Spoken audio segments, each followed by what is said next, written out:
Hi there. Welcome to the iCope online workshop on assertiveness. My name's Will Parsons. I'm a psychological wellbeing practitioner in the service, and I'll let my colleague who's co-presenting with me introduce himself. Hi, my name's Jack Stroud, and I'm a trainee clinical psychologist with iCope. Yeah, and today we're presenting the Assertiveness Workshop in its online form for the first time. Just a bit of information about who we are in iCope. As some of you might be aware if you're watching online, we offer support for those with mild to moderate anxiety or depressive difficulties. And we primarily work with cognitive behavioural therapy, which is a type of treatment which we know is quite effective for these type of difficulties. But as well as offering a lot of one-to-one support and group support, we also offer online support and in the form of workshops as well. And during the recent COVID-19 outbreak, we moved a lot of our work online. So we've been moving some of our workshops online as well, which this one is included in that move as well. Just a bit of information there that says at the bottom that we're not a crisis service.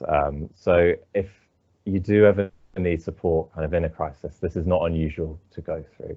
It can be a really common part of going through emotional distress. So we just wanted to say at the beginning, if you are in a really difficult position and do need kind of more immediate support, then have a look at this slide and some of the contact details on there. Thoughts of self-harm and suicide are really common, and there is support available should you be experiencing that as well. So have a look through those contacts there and yeah, get in contact should you need to. But yeah, also if you're in contact with iCope, do speak to us about kind of any concerns you might have as well.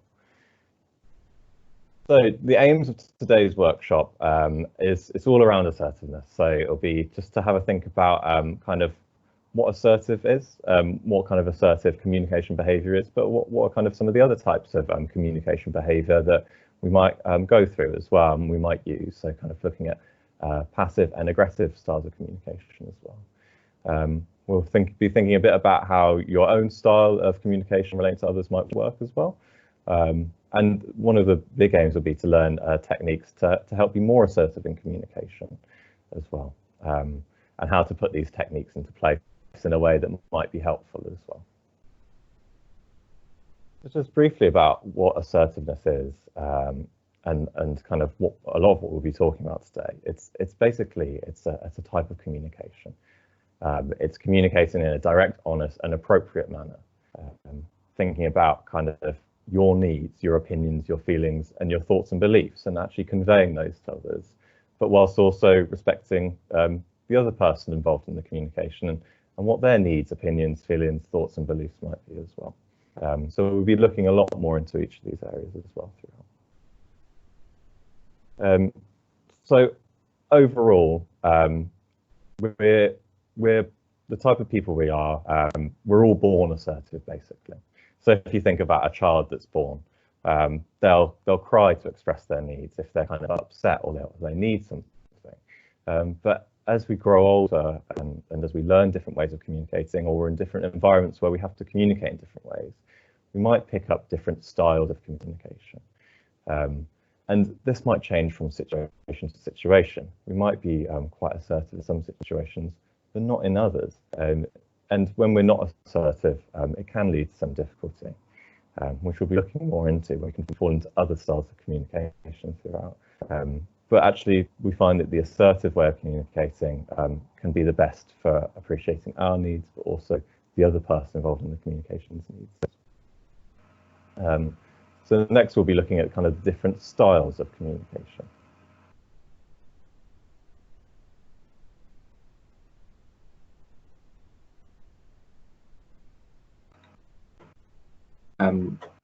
So yeah, as children and teenagers, we learn to communicate and behave in a way that works for us at the time. So there are three main styles of communication that we might develop: passive, aggressive, and assertive. So we'll go through each of these three in the next slides.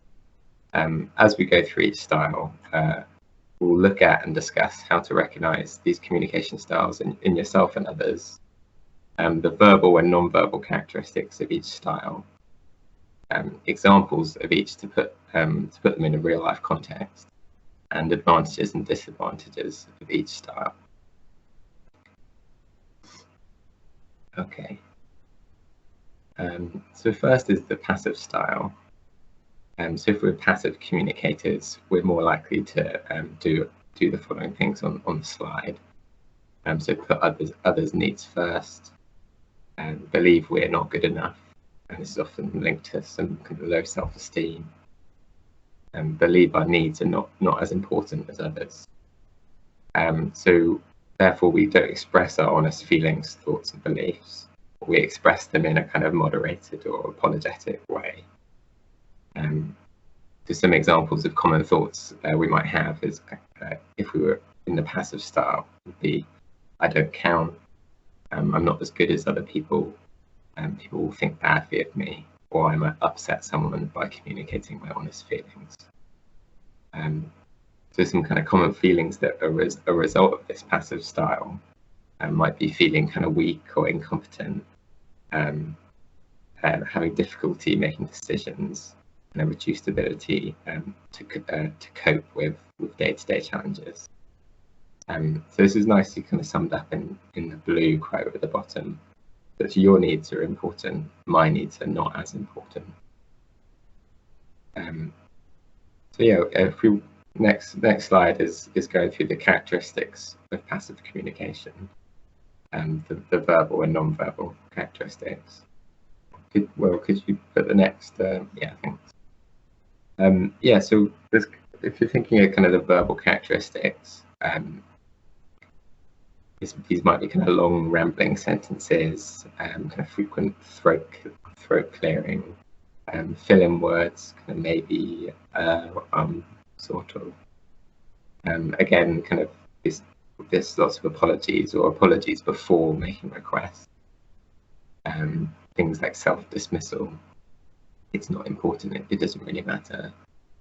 And then on the non-verbal side, averting gaze, looking down, maybe crossing your arms for protection, for defensive body language. Things like lip biting are quite common. I guess a big one that's not on this list is a quiet voice. Okay, so we've gone through the verbal and the non-verbal characteristics of passive communication. So on the next slide, we're going to go through an example, a real-life example. So the example is, you're supposed to be meeting a friend for dinner, but you had to stay at work later than you'd anticipated, and you're feeling unwell. You go to the dinner anyway, as you don't want to upset your friend.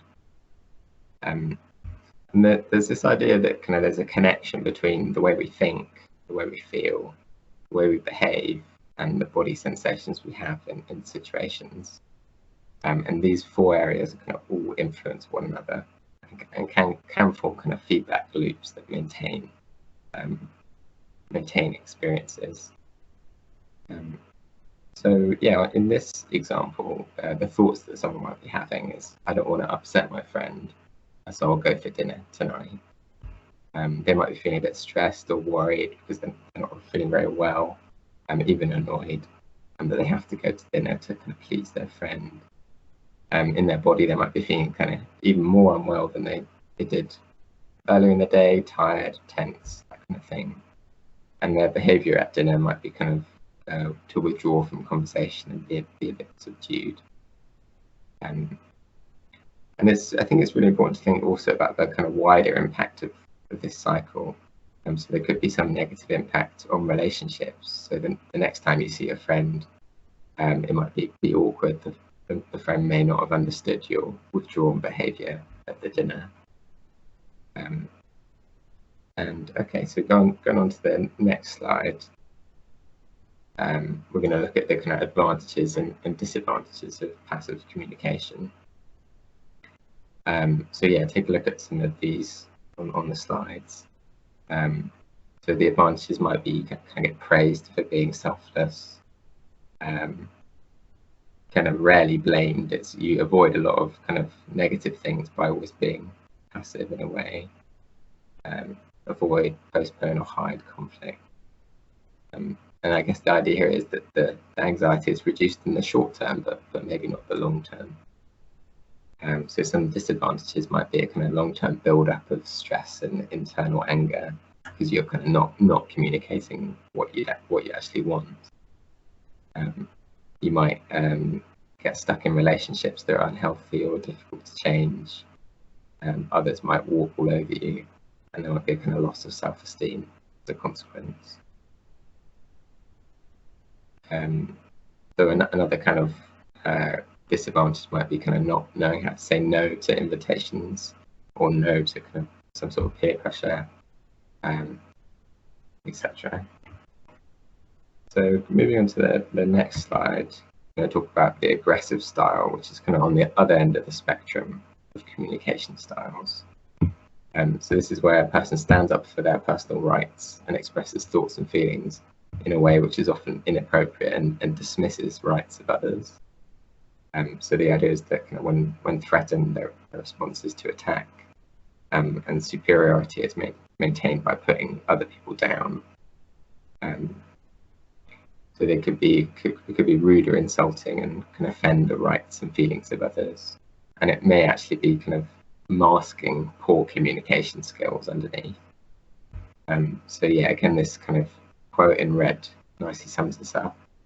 My needs are more important than your needs. That's the ethos of the aggressive style.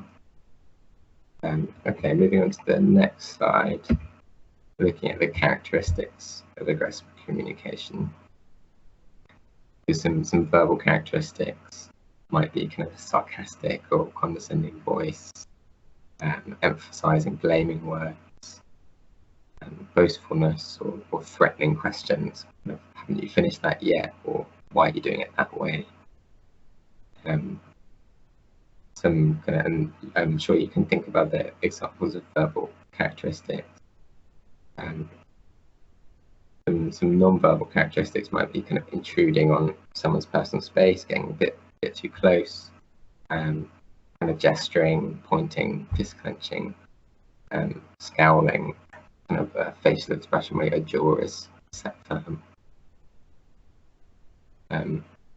Okay, so yeah, can we move to the next slide for an example of aggressive communication? So we're going to use the same example as we did before, but using a different communication style, the aggressive style. So you're supposed to be meeting a friend for dinner, but you have to stay at work later than you'd anticipated, and you're feeling unwell. You go to dinner anyway, and you end up having an argument. Again, we can split it into these 4 areas that kind of usefully divide up the experience.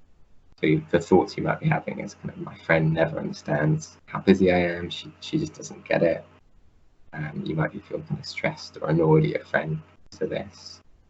You might be kind of getting palpitations, being tense because of the kind of stress or the annoyance, even a headache. And your behaviour might be, you become a bit argumentative and you snap at a friend, at the friend, maybe when they ask you something pretty innocuous.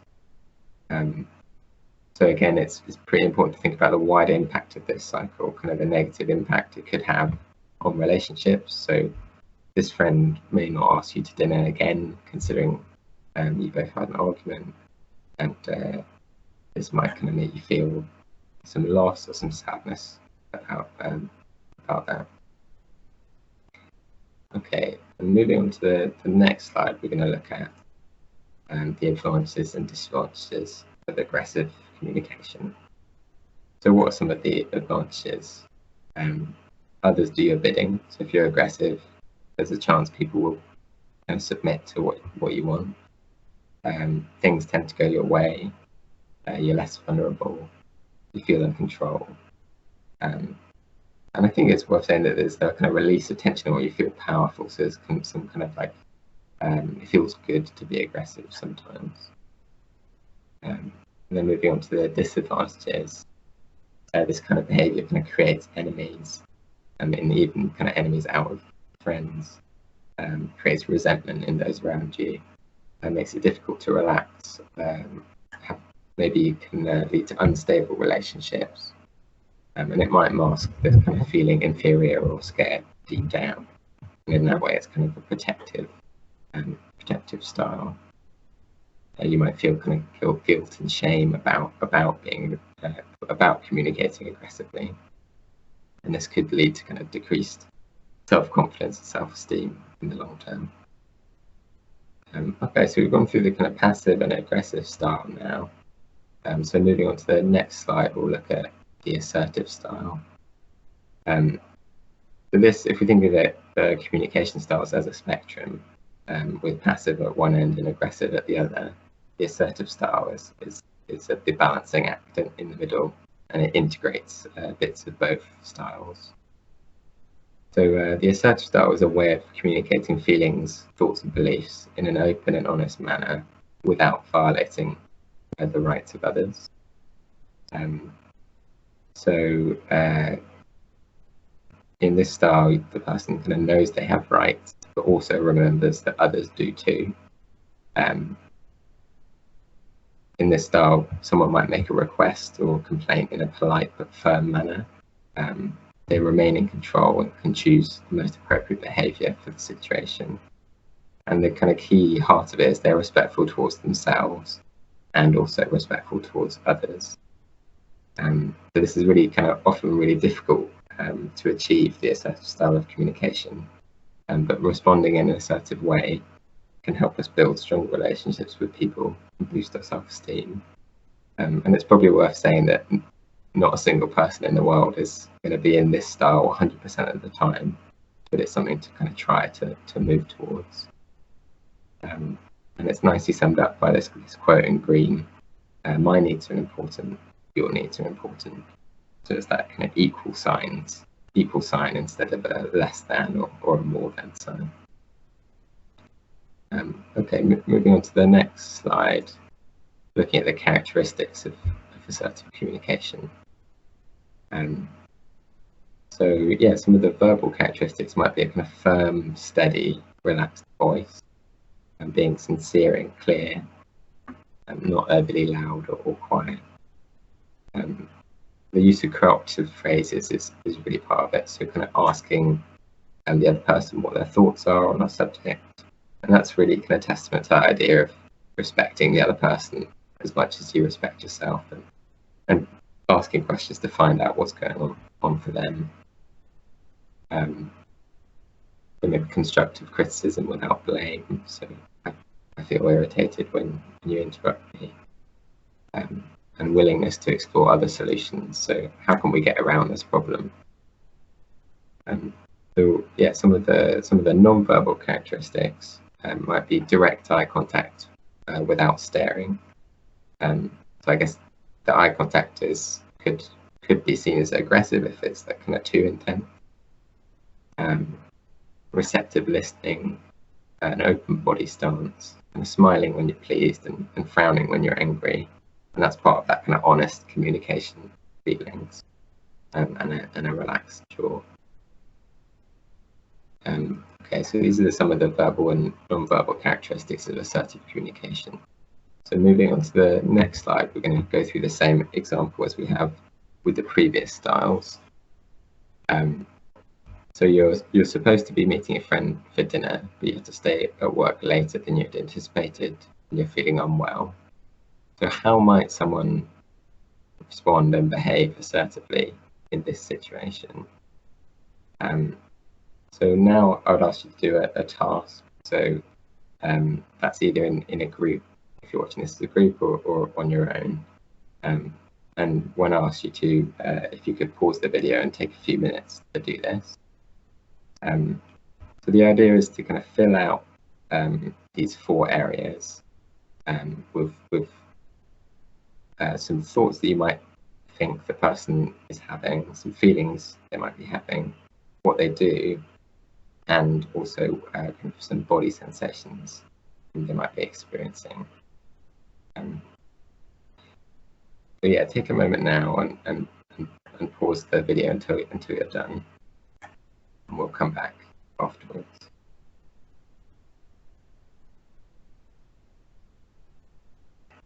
Okay, welcome back. Thanks for doing the exercise.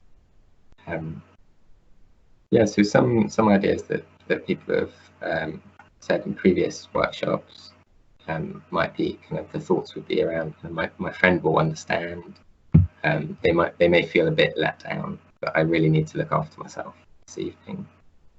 It will probably make me feel worse if I go out, and this is kind of a way to look after myself. So some of the feelings that people have fed back previously was a feeling of kind of relief that you've kind of made the decision and you can go home and rest and recover. Feeling calm, feeling proud. Also, you may feel a bit sad, but not guilty. And in your body, you might be feeling relaxed and calm. And kind of one of the key big differences is in what you did. So instead of kind of going and getting into an argument or going and being very withdrawn, the behaviour would be kind of calmly explaining why you had to cancel the evening and arranging another day or time to meet a friend for dinner.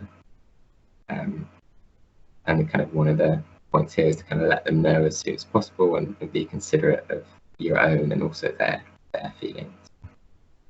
So that's kind of quite a difference to the previous two communication styles. Okay, moving on to the kind of advantages and disadvantages of assertive communication.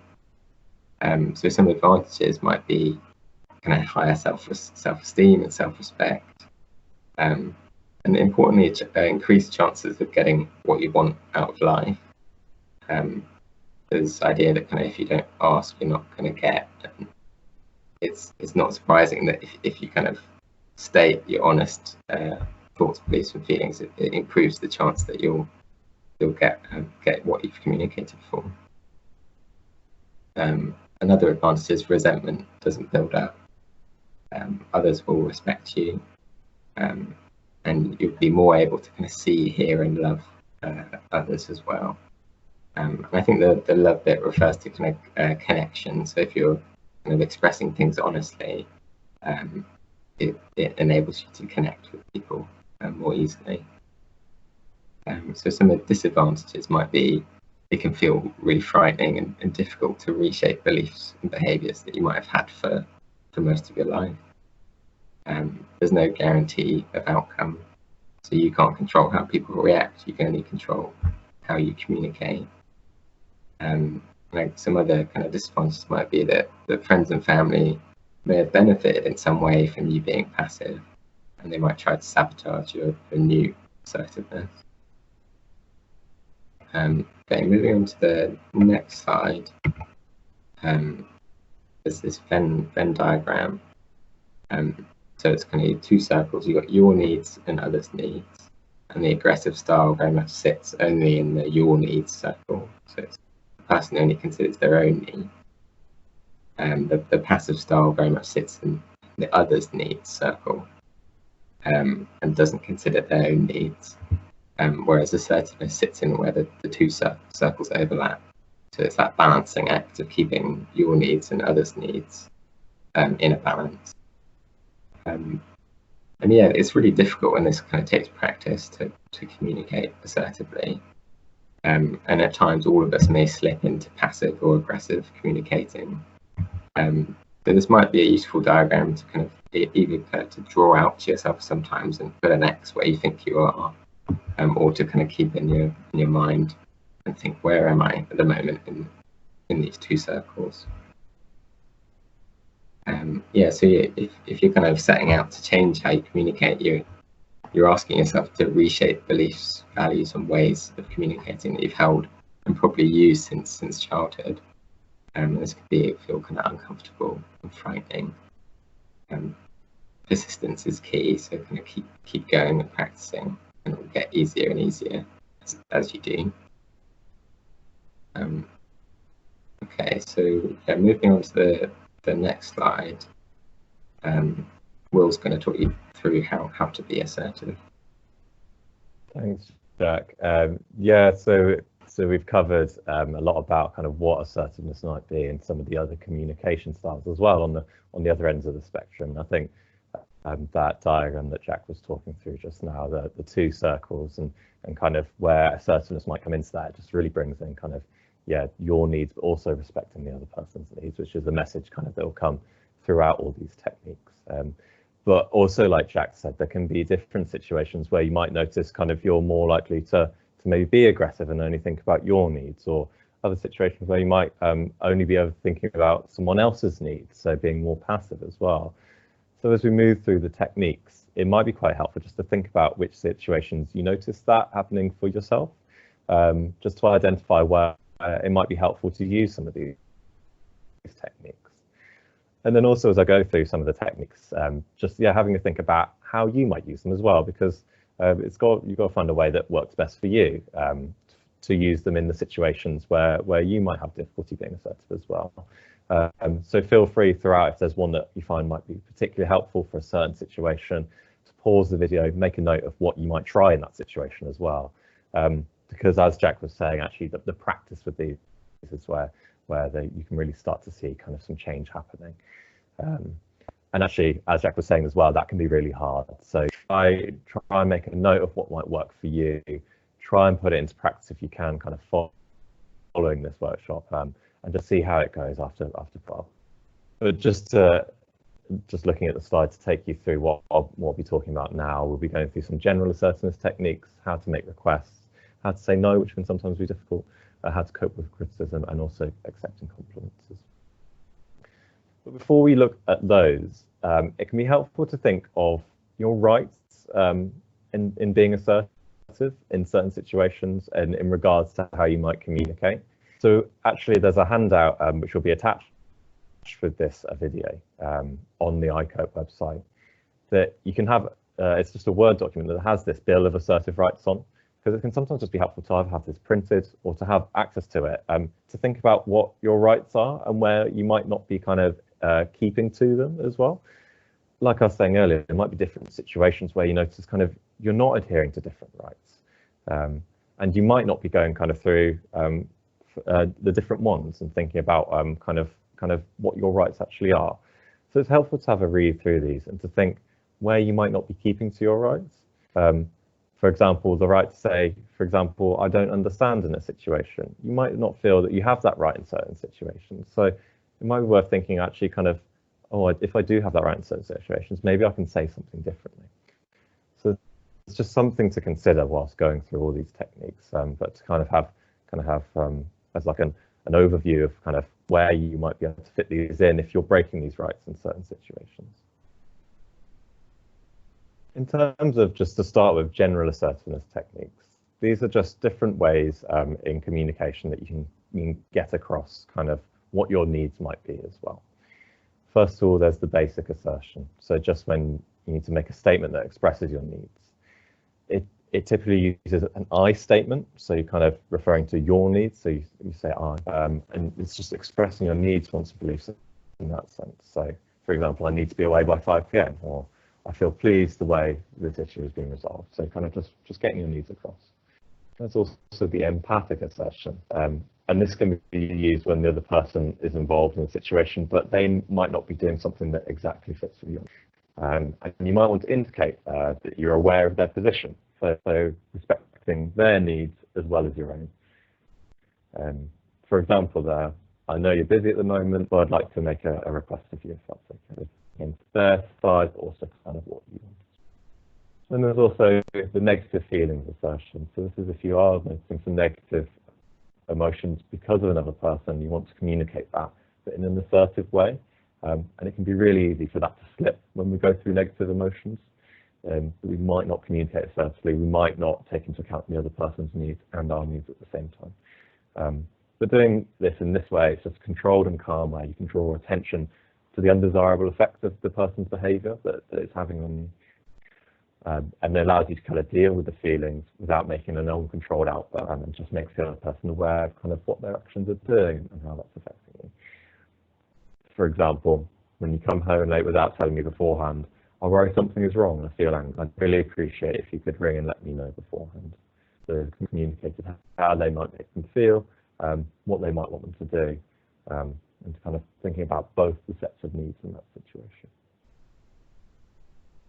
Next one, another difficulty, another place that can be difficult to be is making requests.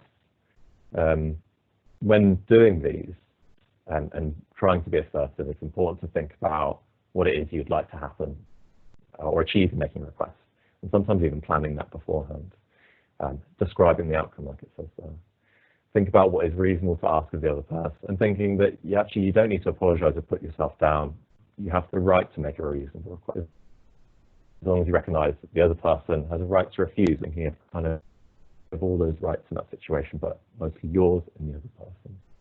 When making the request as well, try and be as brief and straightforward as possible, and try and frame it quite positively as well. So, like in that empathic assertion that we looked at in the slide previously, thinking kind of about acknowledging the other person's situation and what their needs might be in your request. Saying no can be another time where it's really difficult to be assertive as well, especially if we notice ourselves kind of falling into kind of a passive or aggressive style of communication. With that, it's important to, when you're saying no, to use direct eye contact, keep your head up, shoulders back, kind of hands relaxed and voice calm, so thinking about your body language. Speaking slowly as well is quite important. It's also important to be polite as well, thinking that kind of about the other person, how they might feel in that situation, but also being honest with yourself and honest about how you feel. Let the person know if you're finding saying no difficult, because it shows that you're being genuine. Actually, this is really hard for me to say no, but I'm going to have to say no, for example. And also kind of gives yourself time to plan and think about what you might want to say as well. Don't apologize or give elaborate reasons for saying no as well. It's your right to say no if you don't want to do something, and then you have a reason. And also, when saying no, take responsibility for it as well. Don't kind of blame it on someone else or make excuses for yourself. It's okay to say no, and the other person, they might have difficulty accepting that, but know that actually it is okay for you to do that should you need to. And one practical technique that can help us in situations where we need or want to say no is the broken record technique, which we'll go on to have a look at now. But just keeping all these things in mind when you do want to say no as well can be really helpful.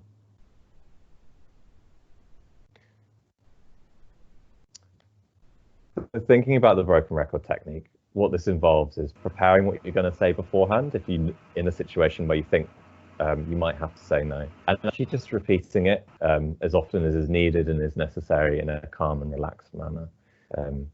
Hence kind of the broken record technique, kind of just going over it, but maybe saying it in a slightly different way each time, but keeping to it. So you're keeping to your needs and what you need in that situation.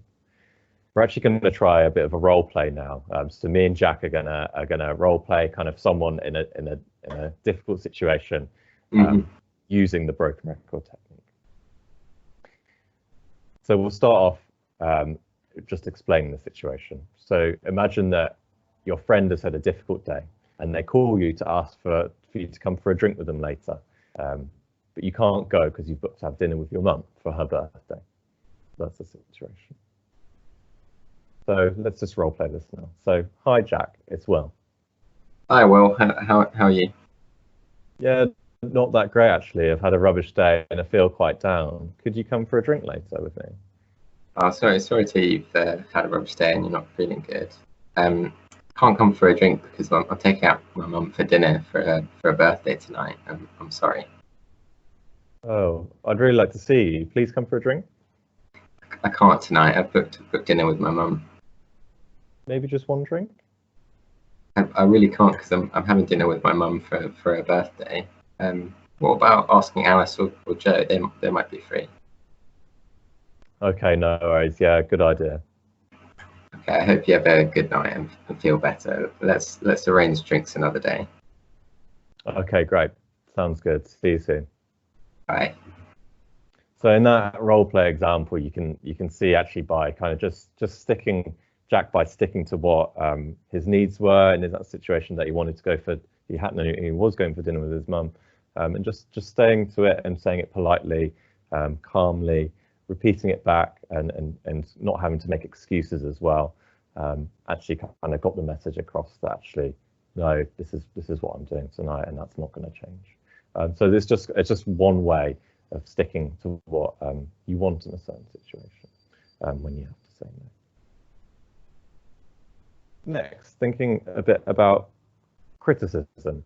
So when we receive criticism, it can be another time where it can be difficult to remain assertive as well. We might slip into passive styles of communication or aggressive for different reasons. And it's a common place where we can come across difficulty. So we'll have a think a bit about that now. We've all been criticised at some point in our lives, and being able to accept criticism assertively is actually quite an important skill. And there's two main types of criticism we might receive. The first one being constructive. So feedback that's offered that is helpful in a non-threatening way, and it's intended to provide genuine feedback to help us to learn and grow in some way. And is actually, we regard it as true and as valid as well. For example, I really like the dish that you made. It could be even better if you put less salt in it. So it's a constructive feedback for all those reasons. Destructive criticism. This is the type of criticism that's either not valid or true. You feel it's not valid or true, or it's a true criticism, but it's presented in a way that's actually really unhelpful. So thinking about actually that quote there, this dish is disgusting, your cooking is appalling. The person might not like the dish, but they're communicating it in not a very helpful way as well. So this is some of the responses we might see to criticism. There might be some, if we're more likely to fall into a kind of a passive style of communication, we might kind of notice ourselves responding in the following ways. And this might differ from different situations, from different people as well, depending on who's criticized. For example, we might ignore it, but hurt inside, shut down, withdraw, run away, act silly or embarrassed, or just agree with the criticism, whether it's true or not, which might not actually be that helpful as well. Thinking about some of the aggressive responses to criticism, if we're more likely to be aggressive in a certain situation. And this might be more likely to happen if we respond to a criticism if we think it's kind of a personal attack. We might become defensive, more aggressive, retaliate with anger, or blame the other person as well. Which you can see actually how that might negatively affect us in terms of how we feel, but in terms of conflict with the other person as well. And we're just going to role play another couple of situations where the criticism might come up, and how someone might respond, first of all, in a passive way to the criticism. So the scenario here is actually the manager is angry at the person for handing in a monthly report late. She calls you into the office and shouts at you. So we'll go from there. So Jack, can I see you in my office, please? Yeah. What is it? The monthly report you load this month is late. You send it 2 days late, and you always send it late. This is totally unacceptable. I'm sorry. I'm really sorry. You're right. I'm sorry. It won't happen again. Yes, I am right. It's unacceptable. Go back to the office. So this is just one example, maybe a slightly exaggerated way of how someone might respond in a passive manner to criticism. Now thinking about responding in an assertive way. We'll go through the same scenario and a role play again. So Jack, can I see you in my office, please? Yes, sure. What is it? The monthly report you wrote up is late this month. You sent it 2 days late. You always send it late, and this is totally unacceptable. Yes, the report was a little late, and I apologise for this. However, it's not always late. It was late this month because I felt overloaded by the extra projects and tasks I had to complete, which I actually mentioned in an email to you. Can we think of how we could share these out within the team so the report's not late again? Yes, well, that might be a good idea. I'll have a think about it. Thank you. That would be really helpful. So you can see in that situation where the response to maybe a slightly unreasonable criticism took into account the manager's needs, also the employee's needs at the same time, and thinking about kind of what the next steps might be in a constructive way. So it's just one helpful way of kind of how we might be able to respond assertively to criticism. So these are a few techniques you can use if you notice yourself kind of faced with criticism. And this is how you might be able to respond to constructive criticism. So if you know that the criticism might be valid and true as well. So a good thing to do is to accept the criticism. Actually thinking, this might be helpful for me in helping me learn. And it's not about me personally. So that can be a helpful way to view it. It can be helpful to use a negative assertion as well. So this technique involves not only accepting the criticism, but openly agreeing with it as well. So the key to this is actually being quite confident in actually that you know kind of who you are and that you might have made a mistake in this situation, for example, but that you're accepting your needs and the other person's needs as well. And the example there is yes, it's true, I'm not very tidy. If someone's saying you're not very tidy, just accepting that, which can be quite difficult, but actually it's important to think about in this situation, only agree if you find that the criticism is valid and appropriate. For example, for this person, if they find that they're actually not very tidy. And another way to respond to criticism is using negative inquiry. So you can use it if someone criticizes you, but if you're not sure if the criticism is constructive or valid. So it consists of just thinking about asking for a bit more information in your response as well. And just thinking about what other details you might be able to get from them. The example there, you find that difficult, won't you, because you are shy? And then the reply might be, in what ways do you think I'm shy?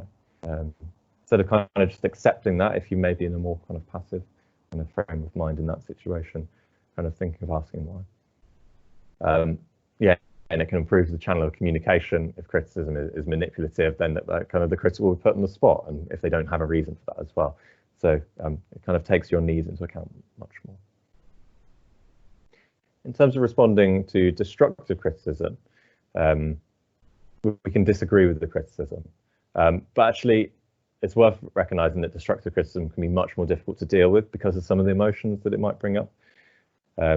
And as with everything we've talked about, it can take practice and time to feel confident in using it. And also planning responses as well can be really helpful.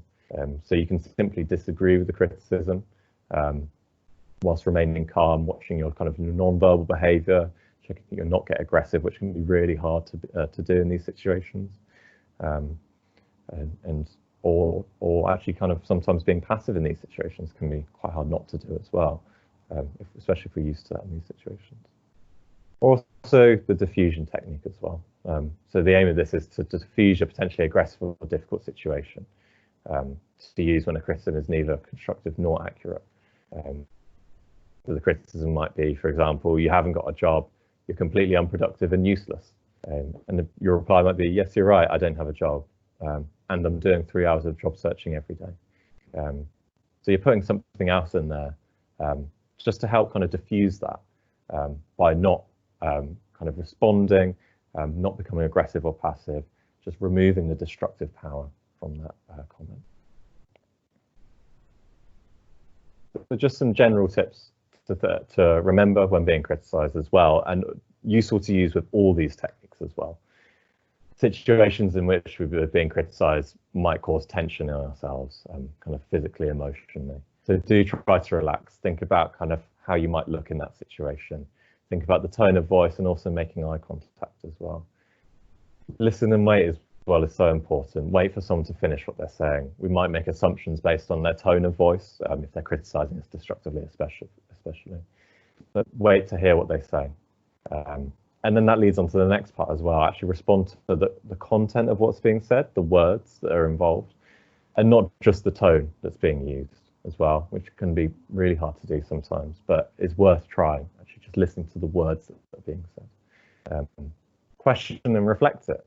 Use that negative inquiry as well. Or ask yourself, how valid or helpful or accurate is the criticism? And give yourself that time to do that as well while someone is speaking or immediately after as well. And remember, it's okay to ask for clarification as well, especially if it takes you by surprise or you're confused about how to respond. It's okay to delay your response, take time to get back to that person and just specify when you want to kind of respond to that, or ask for clarification as well. Ask for more detail, what kind of more information about what the criticism might be. Okay, so I'll hand back over to Jack now for putting things into practice. Thanks, Will. Yeah, so as we come towards the end of the workshop, we'll talk about putting assertiveness into practice. So when you start being assertive with someone, things may get worse before they get better. So it may take time for family and friends to adjust to your new behaviour. And this is okay. This is their problem, not yours, and you're simply reclaiming your assertive rights. So some tips or guidelines might be: only set boundaries that you're kind of willing and able to defend, and also to consider your current stress levels and situation and adjust goals accordingly. So you don't have to change everything at once. You could set kind of a small goal to begin with for the next week and see if you can manage that, and then increase from there. But yeah, moving on to the next slide, talking about kind of things to note down from today's session. So what 3 things am I going to take away from today? That would be really important to think of, or to write down after this session, or even pause the video now and do it. So how could I put this into practice, these 3 things? And is there anything I could do to help me remember what I've learned? So it's really important when thinking of kind of changing your communication style, that if you're kind of going to graph your progress, it's really unlikely that it's going to be a straight line going up. It's much more likely it's going to kind of be lots of wiggles, and there'll be some setbacks, and then there'll be improvements and setbacks further. And on average, it's going up rather than this kind of clean straight line where there's no setbacks. But yeah, moving on to the next slide. So yeah, there's this kind of remember, practice makes perfect. So it's really important to kind of give yourself some time to make changes. You can't expect to become assertive overnight. And be kind and compassionate to yourself whilst trying to practice these new skills and apply them consistently. So as your assertive behaviour starts to feel more natural, you should start to feel more confident and happy with yourself as well.